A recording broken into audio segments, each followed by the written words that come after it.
Banguista. Deixa eu fazer uma pergunta idiota rapidinho, Marcos. Sim, claro. Estrelas surgem ainda? Esse é outra grande falácia. Eles dizem assim, nebulosas são grandes maternidades de estrelas, temos milhões e milhões de estrelas formando lá. Igor, você sabia que não tem nenhum registro de nenhuma estrela sendo formada de fato no universo? E nós temos 2 trilhões de galáxias, com cada galáxia com 100 a 200 bilhões de estrelas. Dá 60 sextilhões de estrelas. Você está dizendo que a gente não conseguiu observar nenhuma informação. A gente diz, olha lá, tem uma estrela em formação, tem uma estrela em formação, tem uma estrela em formação. Elas até hoje estão em formação, mas nenhuma formada. Bom, a gente consegue observar há pouco tempo também. Ô Igor, 60 sextilhões de estrelas... 13,8 bilhões de anos. Se você faz a conta no universo, no tempo que a gente está observando o universo, a gente deveria ter visto estrelas de fato se formando.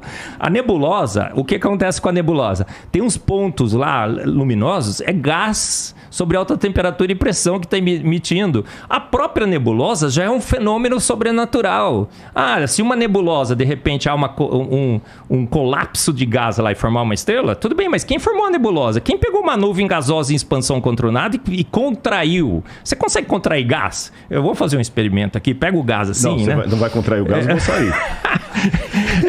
Gente, deixa ele contrair, melhor do que ele liberar. Ô Igor, eu sou químico. A gente estuda em físico-química a dinâmica de partículas. A gente sabe que gás em expansão controlada devia continuar em expansão controlada forever and ever, não é? Eternamente. Não faz sentido uma nuvem gasosa em expansão, não tem mecanismo para contrair essa nuvem em estrelas. As nebulosas também são um grande mistério. Como é que uma nebulosa se formou?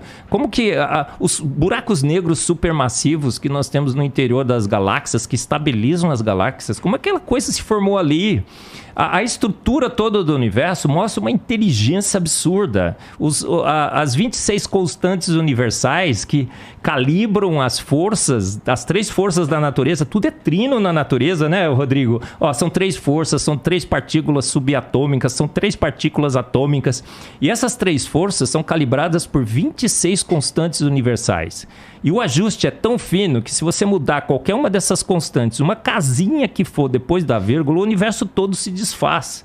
Então, por isso que eu não creio em Deus. Eu tenho certeza absoluta que ele existe. Eu não creio que Deus fez o universo, eu tenho certeza absoluta que ele fez. Por quê? Porque eu não posso negar. É química demais para desconfiança de menos. É evidente demais que o universo foi feito pronto há poucos anos atrás e bate de novo com a Bíblia, viu, Igor? A Bíblia diz em Salmos 33:9, porque ele ordenou e de pronto tudo foi formado. Em 33:6, Salmos 33:6 está assim, ele soprou o universo com o sopro de sua boca. Então Deus falou assim, haja universo, e o universo foi formado. Vocês já pararam para pensar, tá bom, Deus fez, apareceu o universo. De onde que veio Deus?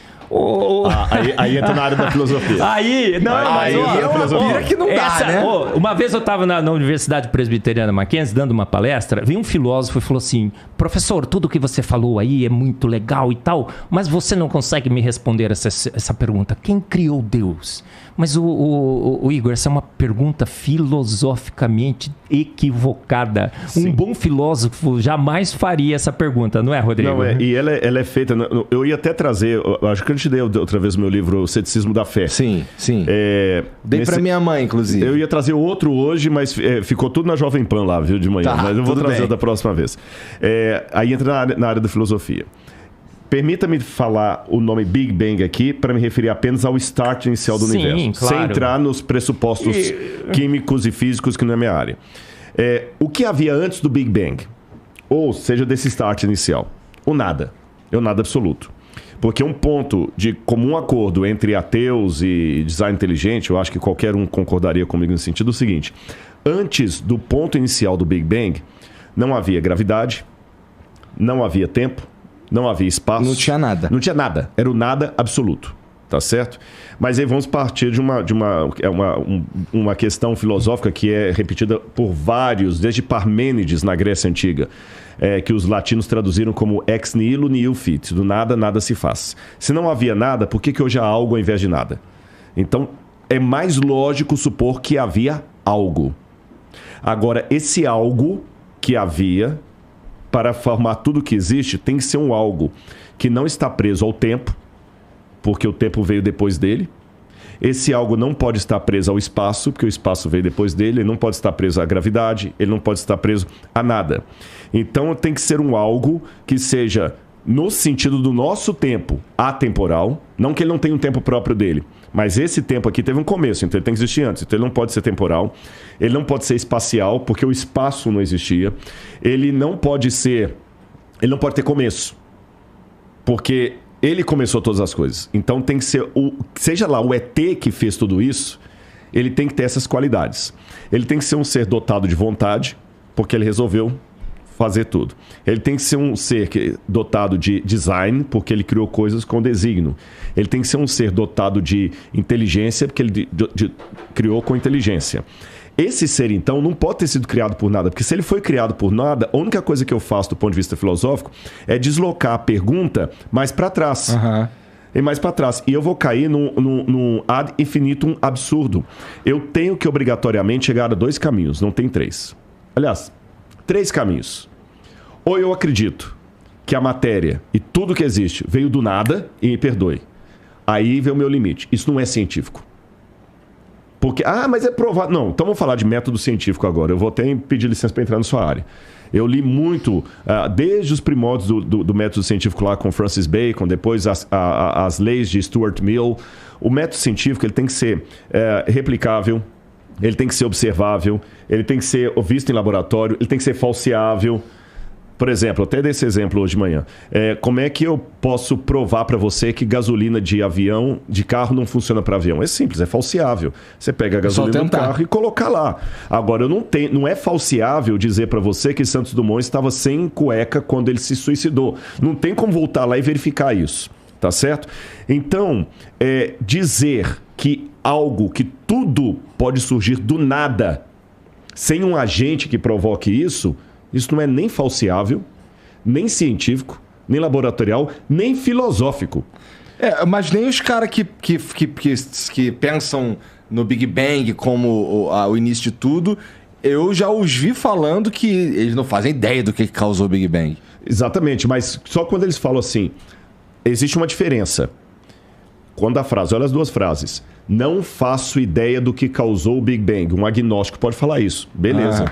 Você está sendo honesto. Não faço ideia. Mas só dele falar não faço ideia do que causou, ele já está admitindo que houve que um causador. Algo causou.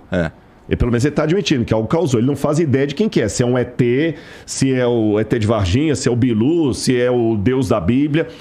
Mas ele admite que algo causou. O problema é o outro, puro, que fala o seguinte, nada causou. O Big Bang aconteceu do nada. Então ele não está sendo, com todo respeito, ele não está sendo científico, porque ele não tem como me provar que coisas surgem de não coisas. Estou falando filosoficamente falando.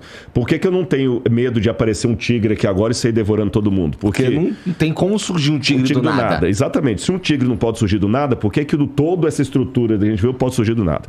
Então eu sou obrigado a trabalhar com uma causa primeira. E essa causa primeira, para ser, do ponto de vista filosófico, uma causa que justifica o surgimento de tudo, aí eu estou usando aqui Aristóteles, isso é Aristóteles, essa causa tem que ter essas características, ela não pode ser presa ao tempo, ao espaço e tudo mais. Mas se alguém causou a causa, eu só estou deslocando a questão para trás. Aí que eu falei que tem as 3 possibilidades. Ou eu vou cair no absurdo de falar que o universo surgiu sem causa, o que não faz sentido, ou eu vou falar que sempre teve uma causa causando outra causa, eu vou cair no infinito absurdo, que também não faz sentido, porque tem evidências que o universo começou, ou eu caio num terceiro, que para mim é o mais lógico. Houve uma causa primeira que formou tudo isso, e quando eu vejo as características dessa causa primeira com o Deus que a Bíblia apresenta, eu vejo que dá match. Você entendeu? Esse é o ponto, da match. Agora, é lógico, isso aqui, eu não estou com isso provando que a Bíblia está certa, tem que ver os limites. O que é que eu estou provando, o que eu não estou provando.